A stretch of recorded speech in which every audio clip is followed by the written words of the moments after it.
Hello viewers, আসসালামু আলাইকুম। আশা করি আপনারা ভালো আছেন। জামির বাইক ট্রেনিং টিউটোরিয়াল থেকে আপনাদেরকে আজকে যে বিষয়টা নিয়ে আলোচনা করব সেটা হচ্ছে বাইক কিভাবে উঁচু ও নিচু জায়গায় ওঠানামা করে।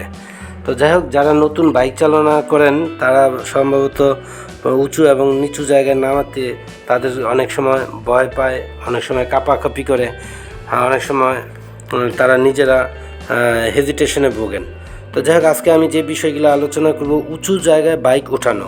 নিচু জায়গায় বাইক নামানোর ক্ষেত্রে আপনাকে প্রথমত ফুল ক্লাচ চেপে ধরবো, তারপরে হালকা সামনের ব্রেক হালকা ধরবো, ছাড়বো, হালকা ধরবো, এবং ঠিক একইভাবে কম্বাইন্ডভাবে পায়ের ব্রেক ধরবো, ছাড়বো, ধরবো, ছাড়বো। দুইটা ব্রেকই আপনার ফ্রন্ট ব্রেক, রেয়ার ব্রেক, অর্থাৎ সামনের ব্রেক এবং পায়ের ব্রেক দুইটাই একসাথে কম্বাইন্ড, মানে যৌথভাবে আপনাকে 50ভাবে কম্বাইন করে ধরবো, ছাড়বো, ধরবো, ছাড়বো, এইভাবে নিউট্রালে রেখে আপনি বাইক নিচু জায়গায় বাইক নামাতে পারেন। উঁচু জায়গায় গাড়ি ওঠানোর জন্য যে বিষয়গুলো আমরা লক্ষ্য করব সেটা হচ্ছে ফার্স্ট গিয়ার। আমরা প্রথমে ফার্স্ট গিয়ার রাখবো, তারপর হাফ ক্লাচ প্লাস করবো, থ্রোটল বা অ্যাক্সিলারেটর হালকা হালকা টানবো। গাড়িটা যখন আস্তে আস্তে গাড়ি উঠতেছে, যখন নাকি মিডল অবস্থান থেকে একটু বেশি গাড়িটা ওভারটেক করছে, তখন আমরা পায়ের ব্রেক হালকা ব্যবহার করব।